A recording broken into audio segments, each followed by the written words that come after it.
Hello बच्चों, कैसे हो आप सब बढ़िया। तो आज हम लोग स्टेट्स ऑफ मैटर में द गैसियस स्टेट का नेक्स्ट लेक्चर स्टार्ट कर रहे हैं। और वो जो नेक्स्ट लेक्चर है वो किसके ऊपर है? काइनेटिक थ्योरी ऑफ गैसेस यानी केटीजी के ऊपर। बड़ा ही इंपॉर्टेंट लेक्चर है, तो अपनी अपनी नोटबुक ओपन कर लो, पहले अच्छे से समझो और उसके बाद क्या करो, नोट्स बनाओ। ठीक है, तो क्या है टॉपिक का नाम? क्या है?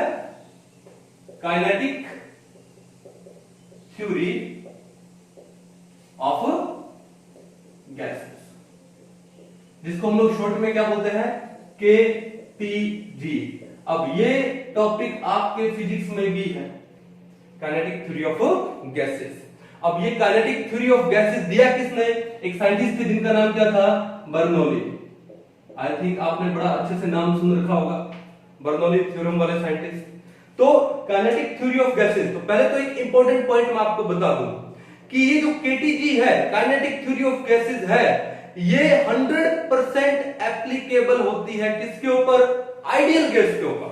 ठीक है, 100% एप्लीकेबल है ऑन आइडियल गैस के ऊपर।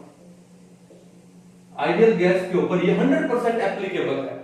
ये मैं बोल दूं कि अगर ये आइडियल गैस के लिए बनी है तो गलत नहीं होगा। और जो रियल गैसेस जिनको हम लोग जानते हैं, ऑक्सीजन है, नाइट्रोजन है, कार्बन डाइऑक्साइड है, सल्फर डाइऑक्साइड है, और जो भी गैसेस है, रियल गैसेस है, उन पे ये 100% एप्लीकेबल नहीं होती है। क्यों? इसके कुछ एक पोस्टुलेट है, और उन पोस्टुलेट में दो पोस्टुलेट ऐसे हैं जो रियल गैस के ऊपर एप्लीकेबल नहीं होते हैं। ठीक है, तो हम लोग अच्छे से ये पढ़ेंगे। तो सबसे पहले क्या काम करते हैं, इनके पोस्टुलेट पढ़ते हैं एक एक करके। ठीक है, बिगिनिंग में थोड़ा सा थ्योरेटिकल पार्ट है, समझते हैं क्या है। तो सबसे पहले देखो इसका पहला पोस्टुलेट क्या है। तो पहला पोस्टुलेट ये है कि जो गैसेस है they consist of a large number of tiny का मतलब क्या होता है? Small. So gases consist of a large number of tiny and identical particles. किसका? एटम और मॉलिक्यूल्स। कौन कौन से? एटम और मॉलिक्यूल्स। तो पहला पॉइंट देखो क्या है? gases consist of a large number of tiny का मतलब क्या होता है? Small. large number of small and what? identical particles। identical का मतलब क्या हुआ? सेम।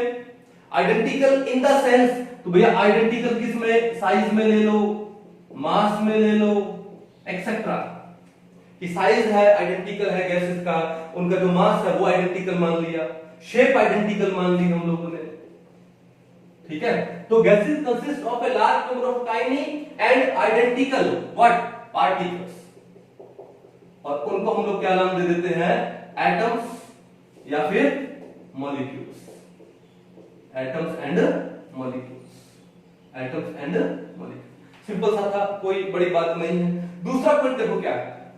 दूसरा पॉइंट ये है कि ये जो गैस मॉलिक्यूल है, अगर मान लो मैं एक कंटेनर ले लूं और उस कंटेनर में मैंने गैस ले ली, ठीक है, तो जो गैस मॉलिक्यूल है वो क्या करेंगे? वो आपस में कोलाइड करेंगे। वो आपस में क्या करेंगे? कोलाइड करेंगे। और वो आपस में तो कोलाइड करेंगे ही करेंगे, they also collide with the wall of the container and hence they exert what? Pressure. क्या एक्सर्ट करेंगे? प्रेशर। तो क्या लिखोगे? गैस मॉलिक्यूल्स, गैस पार्टिकल्स बोलो या मॉलिक्यूल्स बोलो, तो gas molecules they exert what? Pressure. ठीक है, ड्यू टू collision between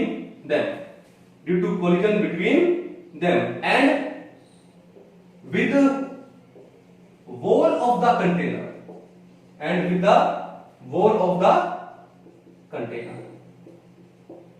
ठीक है, जैसे मान लो कि हमारे पास एक कंटेनर है और उस कंटेनर में हमने क्या किया? कुछ एक गैस मॉलिक्यूल्स डाले हुए हैं।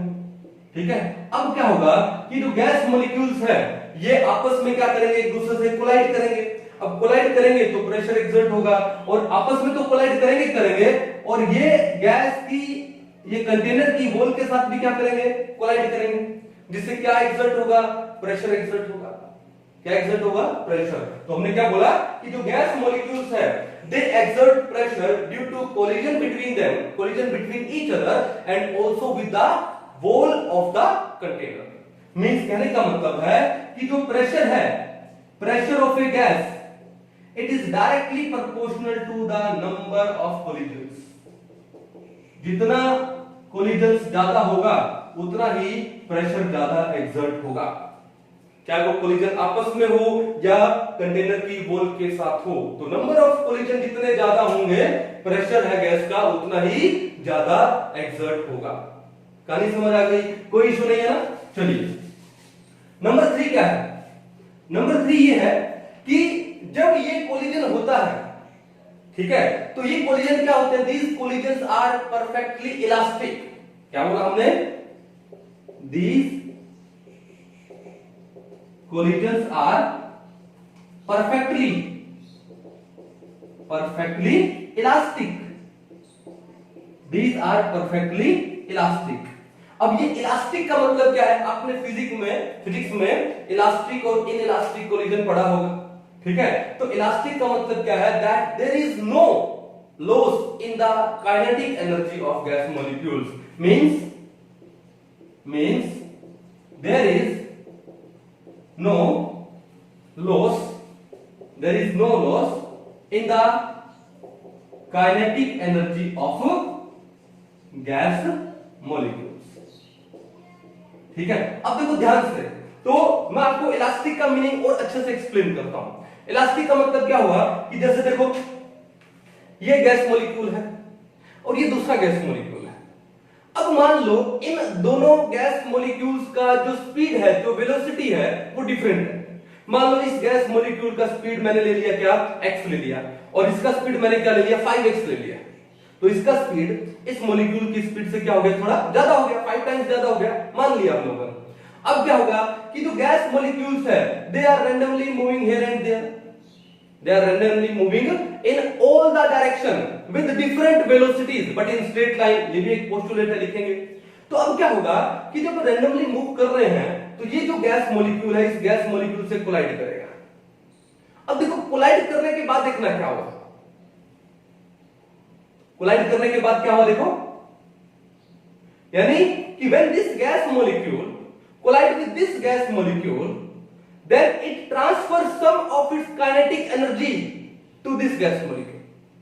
तो जैसे वो इस मॉलिक्यूल से कोलाइड करेगा तो ये अपनी कुछ काइनेटिक एनर्जी इस गैस मॉलिक्यूल को क्या कर देता है, ट्रांसफर कर देता है। तो जो नेट काइनेटिक एनर्जी वो क्या हो जाती है, कांस्टेंट हो जाती है। तो इस कोलिजन को हम लोग क्या बोलते हैं, इलास्टिक कोलिजन बोलते हैं। इसका मतलब कि कोई काइनेटिक एनर्जी में लॉस नहीं होगा। व्हाई?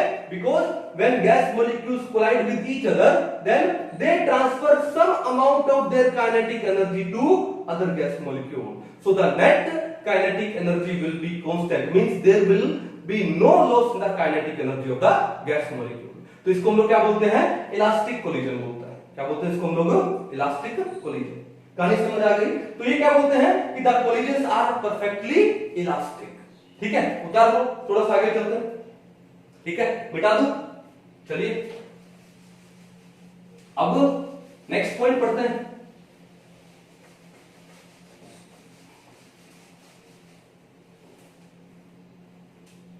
नेक्स्ट पॉइंट क्या बोलते हैं, नेक्स्ट पॉइंट ये है कि जो गैस पार्टिकल्स है they move in all the possible directions. तो देखो नेक्स्ट पॉइंट क्या बोलते हैं कि gas particles they move in all the possible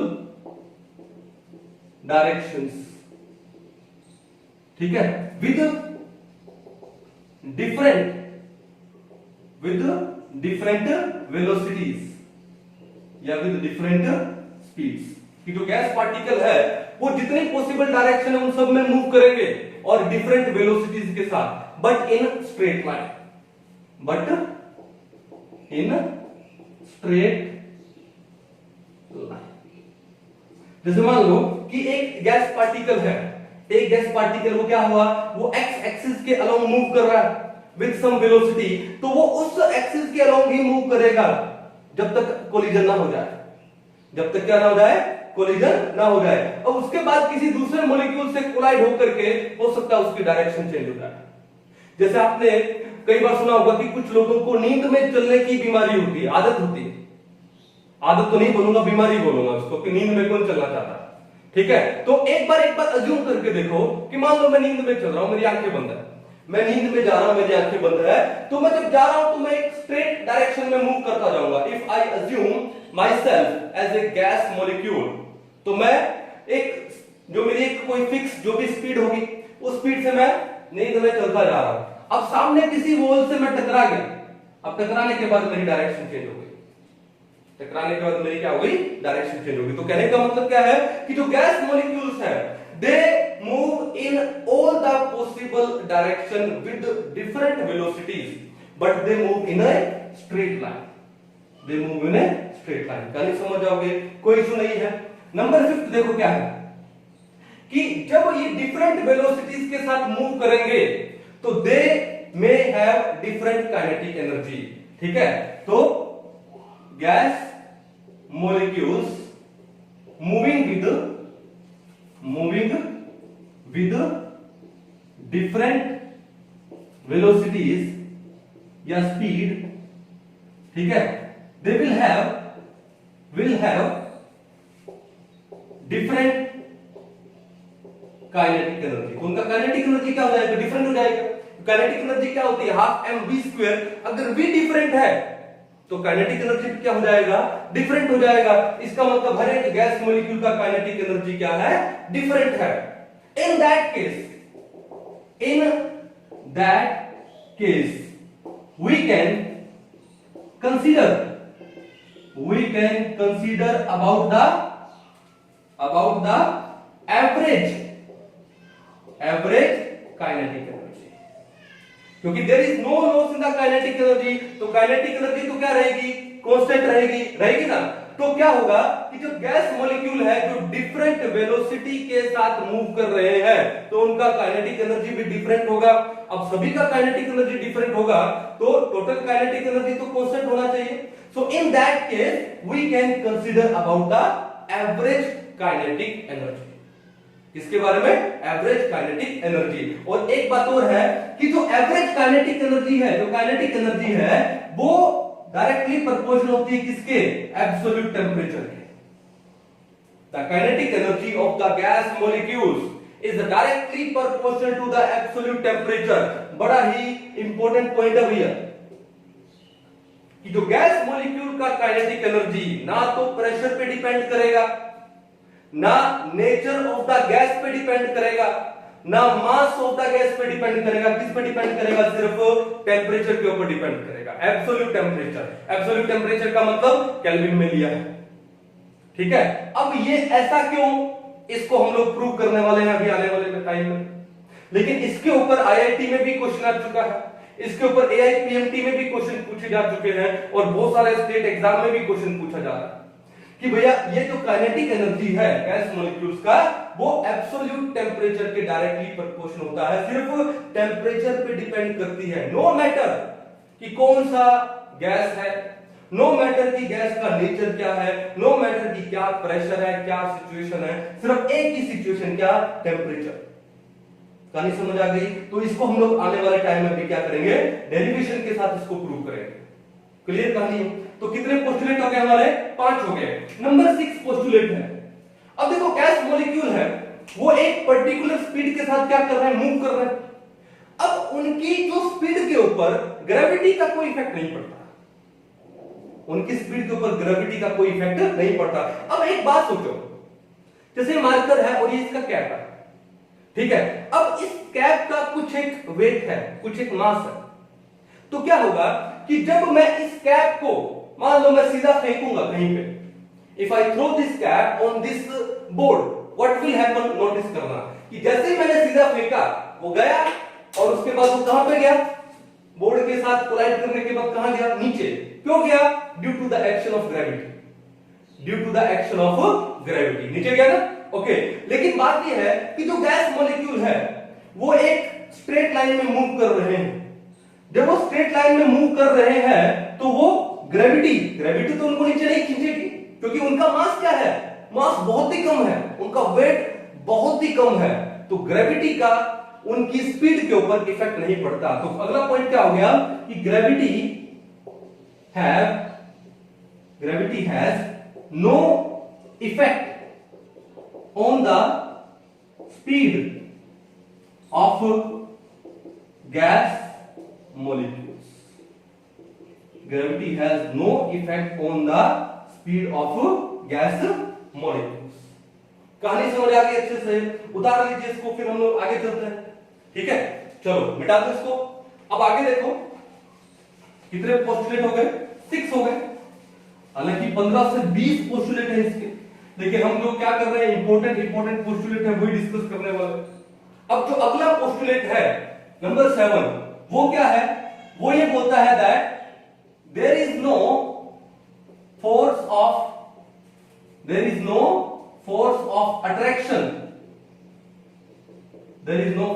attraction और repulsion between gas molecules. There is no force of attraction और रिपल्शन बिटवीन गैस मोलिक्यूल्स। अब ये जो पॉइंट है, ये पॉइंट हमको रियल गैस के लिए ठीक नहीं लगता, क्योंकि रियल गैस में जब गैस मॉलिक्यूल्स क्लोज आएंगे तो उनके बीच में फोर्स ऑफ अट्रैक्शन होगा, बट आइडियल गैस में जब गैस मॉलिक्यूल्स क्लोज आते हैं तो उनके बीच में कोई फोर्स ऑफ अट्रैक्शन नहीं होता। ठीक है, तो ये जो पॉइंट है, ये पॉइंट रियल गैस के लिए एप्लीकेबल नहीं होता। तभी मैंने क्या बोला कि जो केटीजी है it is 100% applicable for ideal gas. Real gas के लिए कुछ एक इसके पॉइंट है वो सही नहीं जस्ट है। ठीक है ना, तो ये इंपॉर्टेंट पॉइंट है कि जो कि सिर्फ आइडियल गैस के लिए है, रियल गैस के लिए नहीं है। क्या है ये, there is no force of attraction between gas molecule, no force of attraction और रिपल्शन बिटवीन गैस मॉलिक्यूल्स। कहानी क्लियर है। अब जो नेक्स्ट पॉइंट है, नेक्स्ट पॉइंट भी थोड़ा सा अटपटा है। ये पॉइंट क्या बोलता है, ये पॉइंट ये बोलता है कि the volume of a gas molecule is negligible as compared to the volume of container। जैसे मान लो कि ये कंटेनर और इस कंटेनर में हमारे पास कुछ एक गैस मॉलिक्यूल्स है। अब गैस क्या होती है, वॉल्यूम एक्वायर करती है। गैस क्या एक्वायर करती है, वॉल्यूम। जैसे मान लो कि मैं इस रूम के अंदर हूं और मेरा बॉडी है। अब ऐसा तो नहीं है कि भैया मैं जंप मार के वहां पे कोने में चला गया, ऊपर रूफ पे चला गया जंप मार के, नहीं है, क्योंकि मेरा क्या है, मेरा मास है, मेरा वेट है। ठीक है ना, इस वजह से मैंने इस रूम का एक पर्टिकुलर पार्ट ही, पर्टिकुलर वॉल्यूम ही एक्वायर किया है। पूरा का पूरा वॉल्यूम तो मैंने एक्वायर नहीं कर लिया ना। लेकिन गैस मॉलिक्यूल्स में क्या होता है, वो बड़े स्मॉल होते हैं, they are very light in weight, तो वो क्या करते हैं, और उनका एक रैंडम मोशन भी है। तो गैस क्या करती है, वो वॉल्यूम एक्वायर करती है। तो मोशन से हो गया, उस कोने पे चली गई, कोलाइड कर गए, फिर इस साइड में आ गए, कोलाइड करके इधर आ गए, कोलाइड करके यहां चले गए। तो मैं बोल दूं that the volume of the gas is equal to volume of container. Gas को जिस कंटेनर में डालोगे उसी कंटेनर का वॉल्यूम एक्वायर कर लेती है। ठीक है, मान लो मेरे पास कि 2 लीटर हाइड्रोजन गैस है। उस 2 लीटर हाइड्रोजन गैस को अगर मैं 10 लीटर वाले कंटेनर में अगर मैं डालूंगा तो उस हाइड्रोजन का वॉल्यूम कितना हो जाएगा, 10 लीटर हो जाएगा, क्योंकि गैस जिस कंटेनर में जाएगी उसी कंटेनर का वॉल्यूम क्या कर लेगी, एक्वायर कर लेगी। ठीक है, अब क्या किया हम लोगों ने कि ये गैस मॉलिक्यूल्स ने इस कंटेनर का वॉल्यूम एक्वायर कर लिया। हमने क्या काम किया कि इन गैस मॉलिक्यूल्स को हम कहां पे लेके आ गए, एक कोने में लेके आ गए। मान लो हमने इस कोने के अंदर उनको क्या कर दिया, रख दिया। अब क्या हो गया, इतना सारा वॉल्यूम तो खाली हो गया। तो ये क्या कहते हैं, that the volume of the gas molecules is negligible as compare to the container. लेकिन रियल गैस के लिए तो ऐसा नहीं। अगर रियल गैस में वॉल्यूम को नेग्लिजिबल कर लेंगे तो गैस बचेगी नहीं, है ही नहीं, ऐसा तो नहीं है। ये आइडियल गैस के लिए हो सकता है, लेकिन रियल गैस के लिए ये बात सही नहीं है। तो ये भी एक इंपॉर्टेंट पोस्टुलेट था। ठीक है, जो कि रियल गैस के लिए नहीं जचता है, आइडियल गैस के लिए जचता है। तो आपको पता लग गया कि भैया ये जो KTG है वो 100% एप्लीकेबल है आइडियल गैस के लिए, रियल गैस के लिए पूरी तरह से एप्लीकेबल नहीं है। और जो एप्लीकेबल नहीं होने वाले 2 पॉइंट है वो आपके सामने है, क्लियर है। अब उसके बाद क्या है कि इस काइनेटिक थ्योरी ऑफ गैस में हम लोग काइनेटिक गैस इक्वेशन निकालते हैं।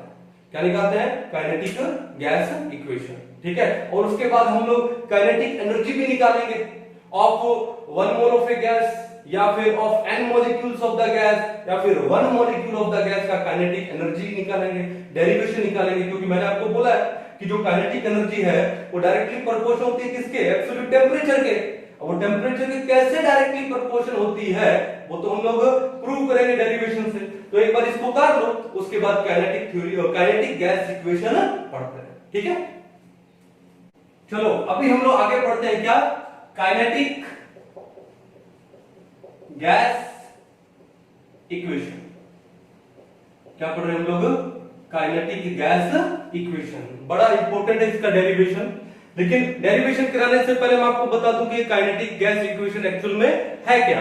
क्या है ये कि PV is equal to 1/3 MnUrMS का square. PV is equal to 1/3 MnUrMS का स्क्वायर। वेयर ये जो P है, P क्या है? Pressure of the gas. तो V क्या हो गया? वॉल्यूम ऑफ द कंटेनर हो गया। वॉल्यूम ऑफ द क्या हो गया? कंटेनर हो गया। ये जो M है, M is the mass of gas molecule, mass of gas molecule. और ये जो N है, capital N, it is the number of gas molecules. It is the number of gas molecules. हम यहाँ पे नंबर को स्मॉल n से भी लिख सकते थे, लेकिन स्मॉल n को हम लोग नंबर ऑफ मोल्स में लिखते हैं ना, इसलिए हमने क्या लिखा? नंबर ऑफ गैस मॉलिक्यूल को कैपिटल N लिखा। उसके बाद क्या है आपके पास? URMS। अभी URMS क्या है? ये है रूट मीन स्क्वायर वेलोसिटी या root mean square speed. URMS क्या है? Root mean square velocity. तो सबसे पहले ये जो रूट मीन स्क्वायर वेलोसिटी होती क्या है हम लोग वो डिस्कस करते हैं। क्या डिस्कस कर रहे हैं हम लोग? What is root mean square velocity, ठीक है। URMS। देखो नेम क्या बोल रहा है? रूट। सबसे पहले क्या करना आपको? रूट करना है, तो रूट कर दो। क्या कर दो? रूट कर दो। फिर क्या बोलते हैं? मीन। मीन यानी एवरेज। मान लो हमारे पास कंटेनर में गैस मॉलिक्यूल्स है, कुछ एक गैस मॉलिक्यूल का जो वेलोसिटी है वो U1, किसी का U2, किसी का U3, अप टू कहां तक? UN तक। तो अगर मैं उनका मीन लूंगा, एवरेज लूंगा, तो क्या आ जाएगा? U1 plus U2 plus U3 up to कहां तक? UN तक।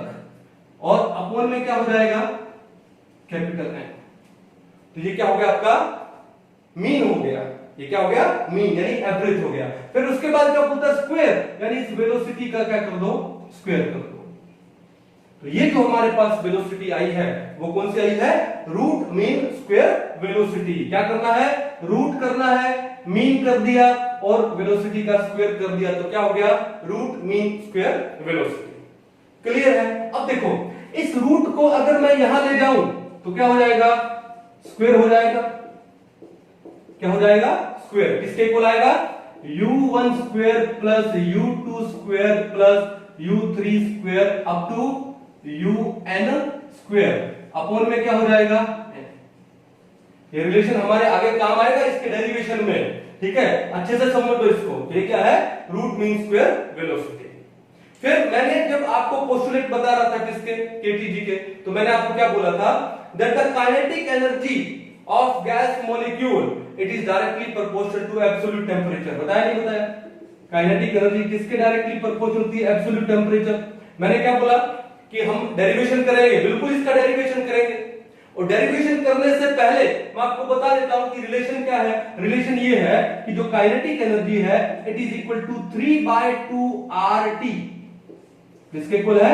3/2 RT के इक्वल है, 3/2 RT। अब देखो 3/2 कांस्टेंट है, R गैस कांस्टेंट है, तो ये कांस्टेंट हुआ तो काइनेटिक एनर्जी किसके डायरेक्टली प्रोपोर्शनल होगा? टेंपरेचर के। हुआ कि नहीं हुआ?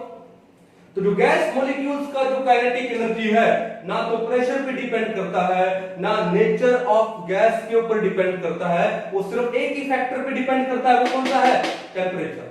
क्या बोला था? इसके ऊपर आईआईटी में, एआईपीएमटी में, स्टेट एग्जाम्स में बहुत बार क्वेश्चन आ चुके हैं। तो ये हम लोग प्रूव करेंगे कि जो काइनेटिक एनर्जी है वो 3/2 RT कैसे होती है। लेकिन इसको प्रूव करने के लिए सबसे पहले हमको प्रूव करना पड़ेगा क्या? PV is equal to 1/3 mNu RMS का स्क्वायर। तो पिक्चर बैठ गई कि हमको करना क्या है। अब उसके बाद एक एक करके हम लोग ये सारे डेरिवेशन कर लेते हैं। क्लियर है? एक बार इसको उतार लो, फिर हम लोग आगे बढ़ते हैं। मिटा दो इसको। तो सबसे पहले हम लोग क्या करेंगे? हम लोग करेंगे काइनेटिक गैस इक्वेशन है उसको क्या करेंगे? डिराइव करेंगे।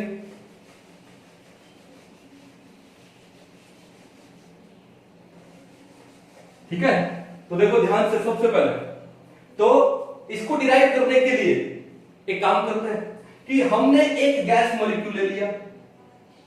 हमने क्या लिया? एक गैस मॉलिक्यूल ले लिया, और वो जो गैस मॉलिक्यूल है मान लो वो इस डायरेक्शन में मूव कर रहा है, और उसका जो वेलोसिटी हमने क्या ले लिया? u ले लिया। क्या ले लिया? u ले लिया। अब बात यह है कि ये जो गैस मॉलिक्यूल है, अगर मैं इसका वेलोसिटी x कंपोनेंट कौन सा हुआ इसका? ये हुआ। ये क्या हो गया? y कंपोनेंट हो गया। और ये मान लो क्या हो गया? z कंपोनेंट हो गया। ये कौन सा कंपोनेंट हो गया? z component. अब यहां पे फिजिक्स काम आएगी आपके, वेक्टर पढ़ा होगा आपने अच्छे से।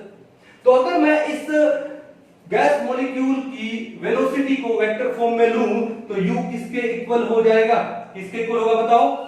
ux into i cap plus uy into में क्या हो जाएगा? j cap plus uz into में क्या हो जाएगा? k cap. पढ़ा होगा फिजिक्स में अच्छे से आपने, कोई इशू नहीं है। ठीक है, अब बात यह है कि ये जो वेलोसिटी है अगर मैं इसका मैग्नीट्यूड लेना चाहूं, किसके इक्वल आएगा ये मैग्नीट्यूड? ये मैग्नीट्यूड आएगा क्या? ux square. क्या आएगा? ux स्क्वायर प्लस में uy स्क्वायर प्लस में uz स्क्वायर, और इसका क्या कर देंगे? रूट कर देंगे। ये भी वेक्टर में अच्छे से पढ़ा होगा आप लोगों ने। क्लियर है? अब ये स्क्वायर को, ये रूट को, स्क्वायर रूट को अगर मैं यहां पर ले आऊं तो क्या बन जाएगा? स्क्वायर बन जाएगा। तो क्या हो जाएगा? u square is equal to ux square plus में uy स्क्वायर प्लस में uz स्क्वायर। कहानी समझ आ गई? फिर एक बात हमने जो केटीजी में पोस्टुलेट में क्या पढ़ी थी कि ये जो गैस मॉलिक्यूल्स है they are moving in different direction with different velocity. तो अज्यूम कर लो कि ये एक गैस मॉलिक्यूल है। ये क्या है? एक गैस मॉलिक्यूल है। अब आप मेरे को बताइए कि नेक्स्ट 1 सेकंड में ये गैस मॉलिक्यूल कौन सी डायरेक्शन में मूव करेगा? कौन सी डायरेक्शन में मूव करेगा? तो हम क्या बोलेंगे कि सर किसी भी डायरेक्शन में मूव कर सकता है। इसका मतलब इस गैस मॉलिक्यूल का probability of speed her direction में क्या होगी? इक्वल होगी। अब एक्चुअल में तो इक्वल है लेकिन प्रोबेबिलिटी इक्वल होगी। इस गैस मॉलिक्यूल का जो प्रोबेबिलिटी है वेलोसिटी का, स्पीड का, हर एक डायरेक्शन में क्या होने वाला है? इक्वल होने वाला है। तो क्या लिखा मैंने? The probability of speed of gas molecules is equal in all the possible direction. अगर ये प्रोबेबिलिटी इक्वल है किसका? स्पीड का, हर डायरेक्शन में, तो मैं बोल सकता हूं देन क्या मैं बोल सकता हूं कि ux equal to uy equal to uz। ये बात बोल सकता हूं। ठीक है, अगर ये बात बोला तो एक काम करते हैं कि ये जो हमारे पास इक्वेशन है u square equal to ux square plus uy square plus uz square, क्या मैं uy स्क्वायर की जगह ux स्क्वायर लगा दूं, uz स्क्वायर की जगह भी क्या लगा दूं? ux स्क्वायर लगा दूं। तो हमारे पास ये जो u स्क्वायर है, ये जो हमारे पास u स्क्वायर है किसके इक्वल आ गया, ये आ गया ux स्क्वायर प्लस में uy स्क्वायर की जगह पे मैंने ux लगा दिया, uz की जगह पे मैंने ux लगा दिया, और ये किसके इक्वल आ गया, ये आ गया आपके पास 3ux square, means u square is equal to 3ux square आ गया। ठीक है, बड़ा इंपॉर्टेंट रिलेशन है ये। अब इस 3 को यहां पर ले आओ तो डिवाइड में आ जाएगा, तो आपके पास क्या बचेगा, ux square is equal to u square upon में 3, u स्क्वायर अपॉन में 3। इक्वेशन नंबर एक बार इसको मैं 1 बना देता हूं, इक्वेशन क्या बनाता हूं 1। क्लियर है, पक्का फिजिक्स में अच्छे से पढ़ा हुआ आपने वेक्टर, ये मैं मान के चल रहा हूं, ठीक है ना। ओके चलो अब एक काम करते हैं, हम एक कंटेनर ले लेते हैं, हम क्या कर लेते हैं, एक कंटेनर लिया, और कौन सा कंटेनर लिया, क्यूबिकल कंटेनर ले लेते हैं। ठीक है, एक प्यारा सा क्यूब बना देते हैं,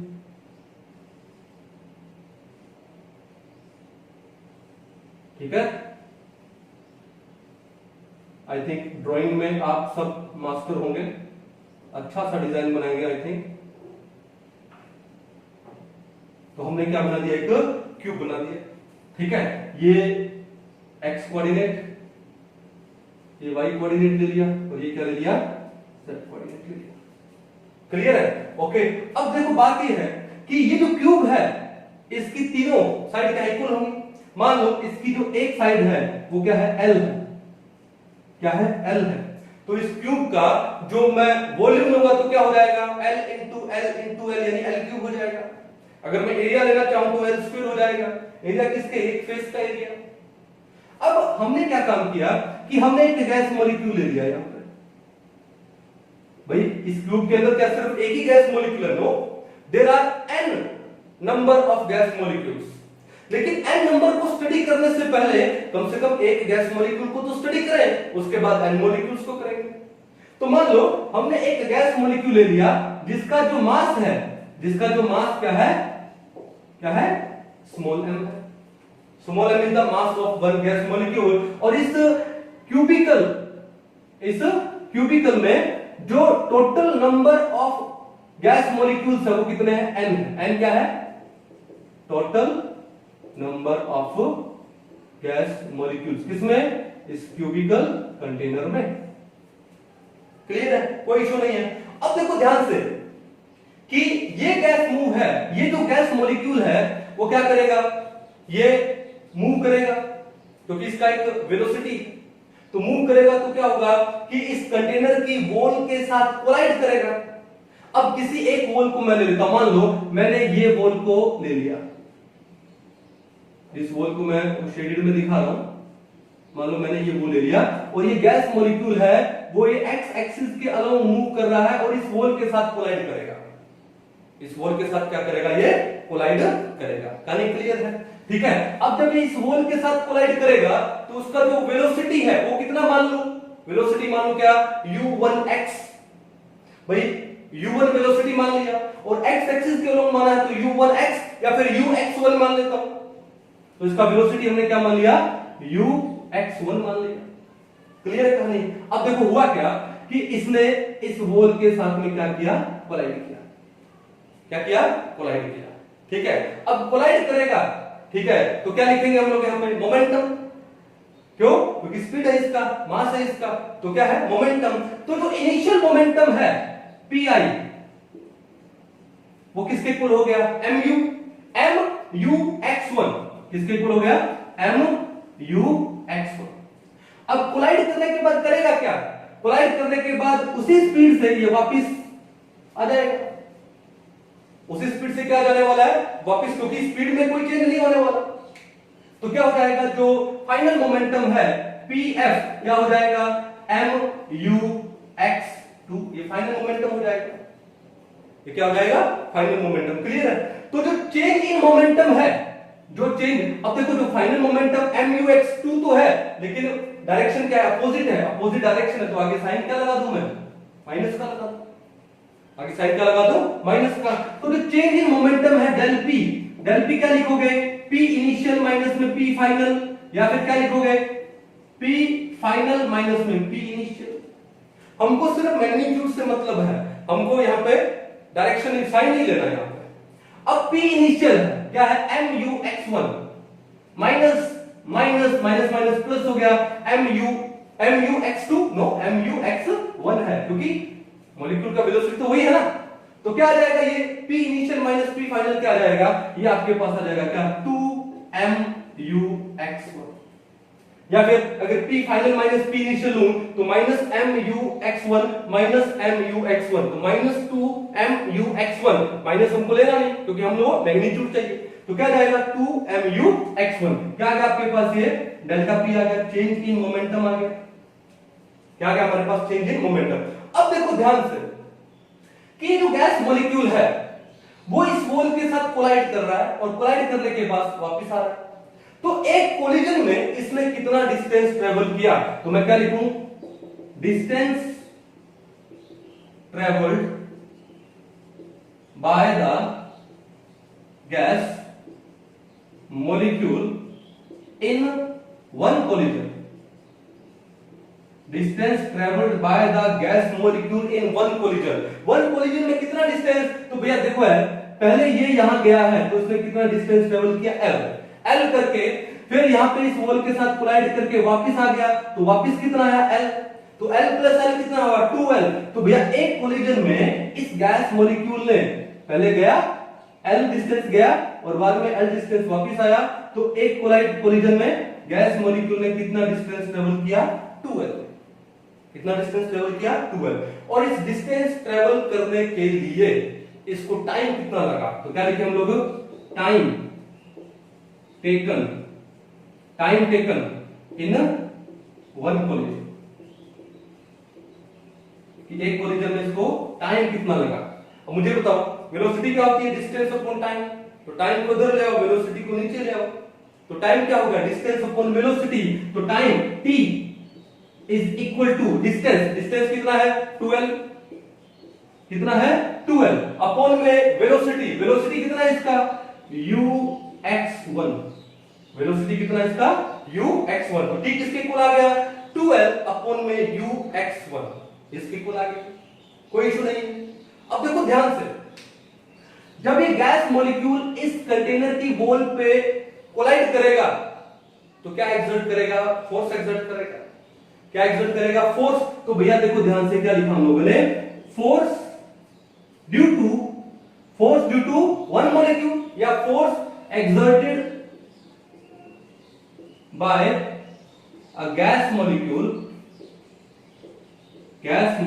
on the wall of the container, on the wall of the container, कितना गैस मॉलिक्यूल है, अभी तो एक गैस मॉलिक्यूल की बात हो रही है, तो force exerted by one gas molecule on the wall of the container, तो वो किसके इक्वल हो जाएगा, F किसके इक्वल होता है ma, और A क्या होता है v/t, तो mv/t, mv क्या होता है मोमेंटम अपॉन में टाइम, तो ये force exerted by one gas molecule on the wall of container क्या हो जाएगा चेंज इन मोमेंटम अपॉन में टाइम टेकन, तो ये आ जाएगा आपका डेल p अपॉन में क्या आ जाएगा t, डेल p अपॉन में t।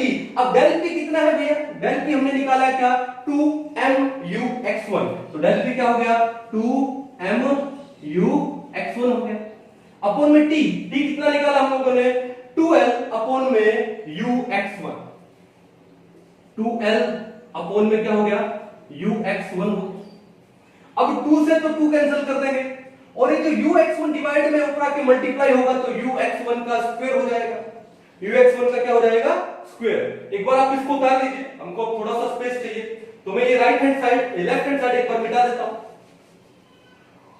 ठीक है, ये एक बार इसको क्लीन कर देते हैं, साफ कर देते हैं अच्छे से, ठीक है। अब देखो क्या है कि यहां पर आपके पास ये फोर्स एक्सर्टेड बाय ये F कितना वन गैस मॉलिक्यूल का कितना आ गया भैया, ये 2 से 2 कैंसिल आउट हुआ, ये जो μx1 डिवाइड में यहां जाके मल्टीप्लाई होगा तो होगा μx1 का स्क्वायर और क्या है m/l, तो ये आपके पास आ गया m/l इनटू में μx1 का स्क्वायर, ये आ गया force on the wall of the container due to one molecule.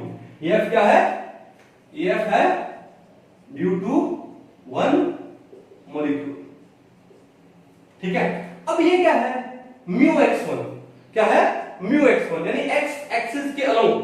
अब कोई जरूरी थोड़ी है कि ये गैस मॉलिक्यूल है वो सिर्फ x एक्सिस के अलोंग ही मूव करेगा, it can move in any direction, तो मैं सिर्फ x कंपोनेंट ही क्यों लूं, ठीक है। तो क्या लिखूं मैं यहां पे, हमने क्या निकाला था, इक्वेशन 1 क्या है, mu x square equal to mu square upon में 3, तो क्या लिखेंगे फ्रॉम इक्वेशन 1, क्या थी equation 1, mu x square is equal to mu square upon में 3। अब इस म्यू x को मैं म्यू x1 कर दूं तो ये क्या हो जाएगा, म्यू 1 स्क्वायर अपॉन 3। तो क्या इस म्यू x1 स्क्वायर की जगह, ये है ना म्यू x1 स्क्वायर, उसकी जगह हम लोग क्या लगा दें, म्यू 1 स्क्वायर अपॉन में 3 लगा दें, तो क्या हो जाएगा, ये हमारे पास f आ जाएगी कितना, m अपॉन में l, इनटू में क्या आ जाएगा, म्यू 1 का स्क्वायर अपॉन में 3 आ जाएगा।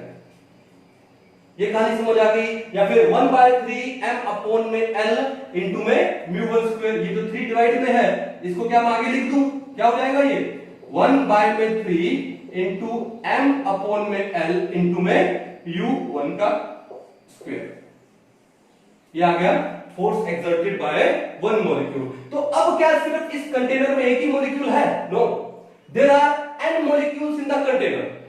तो n मॉलिक्यूल्स होंगे तो क्या लिखेंगे, force due to n molecules, force due to n molecules। अब ये n molecules के लिए फोर्स कैसे आएगा, तो क्या लिखेंगे F, ये नेट फोर्स आ गई, क्या हो जाएगा 1/3 m अपॉन में l, इनटू में क्या लिखा है u1 स्क्वायर, तो इनटू में क्या हो गया u1 square, plus 1/3 m upon में l इनटू में u2 स्क्वायर, प्लस अब टू कहां तक आ जाएगा 1/3 m अपॉन में l इनटू में un का स्क्वायर। तो ये फोर्स आ गई ड्यू टू n मॉलिक्यूल्स, तो n मॉलिक्यूल्स का वेलोसिटी हमने लगा दिया। अब क्या काम करेंगे, 1/3 into m upon l common आ गया, 1/3 इनटू m अपॉन में l कॉमन आ गया, तो अंदर क्या बचा u1 स्क्वायर प्लस में u2 स्क्वायर प्लस में अब टू कहां तक जाएगा un स्क्वायर, अंदर ये बचा, बड़ा इजी है। अब आपको एक काम करना है, क्या हम ये कर सकते हैं कि ये जो वेलोसिटी का स्क्वायर आ रहा है, जो मैं इसको डिवाइड कर दूं किससे, n से, और इसको मल्टीप्लाई कर दूं n से, तो कोई फर्क पड़ेगा, एक ही बात है कि नहीं है, एक ही बात है, लेकिन फर्क क्या पड़ेगा कि देखो ये जो हमारे पास आया है, ये क्या आया है urms का स्क्वायर, हमने रूट मीन स्क्वायर स्पीड क्या पढ़ा था, एक बार दोबारा से बता दूं, urms क्या पढ़ी थी हमने, u1 स्क्वायर प्लस में u2 square up to un का स्क्वायर अपॉन में n, और उसका हमने क्या पढ़ा था, रूट पढ़ा था, नहीं पढ़ा था। अब इस रूट को अगर मैं यहां ले आऊं तो वो क्या हो जाता है, स्क्वायर हो जाता है, क्या हो जाता है स्क्वायर, क्या हो जाता है स्क्वायर। तो urms का स्क्वायर किसके इक्वल है, u1 square plus u2 square plus up to un square upon में n, तो क्या ये वही टर्म नहीं है क्या, तो इस टर्म की जगह मैं क्या लगा दूं, urms का स्क्वायर लगा दूं, क्या लगा दूं, urms का स्क्वायर, ठीक है। तो हमारे पास क्या आएगा, हमारे पास आएगा F नेट, नेट फोर्स जो है वो किसके इक्वल आ गई 1/3 इनटू m अपॉन में l इनटू में क्या आ जाएगा urms का स्क्वायर इनटू में कैपिटल N, इनटू में क्या आ जाएगा कैपिटल N आ गया। तो ये हमारे पास क्या आ गई, नेट फोर्स आ गई, यानी force due to n molecules आ गए हमारे पास, क्या आ गई force due to n molecules. कहानी समझ आ रही है, ठीक है। अगर कॉन्सेप्ट में अगर धीरे धीरे जाओगे ना डिटेल में, तो आपको टफ नहीं इजी लगेगा और मजा भी आएगा कि हाँ डिटेल है। तो अब थोड़ा सा मैं आगे इसको मिटा दूं क्योंकि थोड़ा स्पेस चाहिए अपने को, तो स्पेस क्या चाहिए, देखो इसको मैं मिटाने जा रहा हूं, ठीक है, इसको भी मिटा देते हैं, अभी इसकी जरूरत है नहीं, ओके, और टाइम टेकन इसकी भी जरूरत, एक बार चलो इसको मिटा देते हैं। तो क्या है, अब देखो हमने फोर्स निकाल लिया ड्यू टू n मॉलिक्यूल्स। अब मुझे बताओ प्रेशर किसके इक्वल होता है, फोर्स अपॉन एरिया। तो प्रेशर, जो प्रेशर है it is equal to force पर यूनिट एरिया। तो प्रेशर को लिख दूं P is equal to force. अभी फोर्स कितना निकाला आप लोगों ने, 1/3 m by l into mu RMS का स्क्वायर इंटू में कैपिटल एन निकाला कि नहीं निकाला, 1/3 उसके बाद में m बाय में l और इंटू में क्या है n है और इंटू में क्या है u r m s का स्क्वायर है, ये तो फोर्स है। अपॉन में एरिया। अब बताओ कि एरिया लेंथ कितनी थी, l थी। अगर लेंथ l है तो एरिया कितना होगा, l स्क्वायर होगा। तो अपॉन में क्या कर दूं मैं, l स्क्वायर। अब ये l इंटू में l स्क्वायर क्या हो गया भैया, l क्यूब हो गया। तो आपके पास क्या आ गया, 1/3 m n u r m s का स्क्वायर अपॉन में क्या लिख दूं, l क्यूब। अब l क्यूब क्या है, इस क्यूबिकल कंटेनर का वॉल्यूम है, क्योंकि लेंथ ब्रेड्थ हाइट तीनों क्या है, l है, l इंटू l तो वॉल्यूम क्या हो गया, l क्यूब हो गया। तो आपके पास p is equal to 1/3 m n u r m s का स्क्वायर अपॉन में क्या आ गया v, l क्यूब क्या आ गया v, क्योंकि l cube is equal to volume. अब इस v को यहां पर ले आओ तो क्या बन जाएगा, pv is equal to 1/3 m n u r m s का स्क्वायर।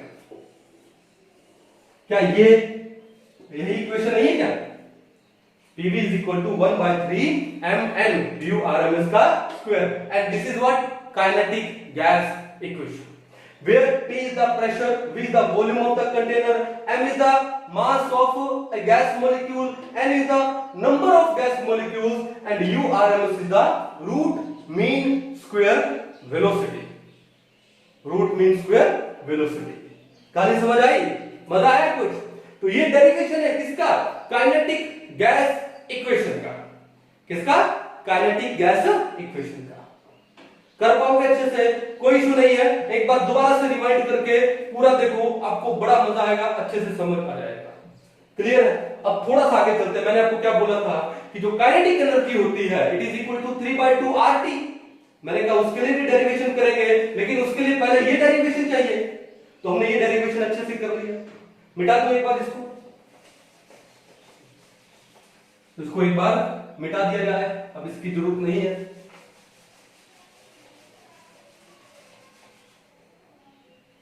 ठीक है,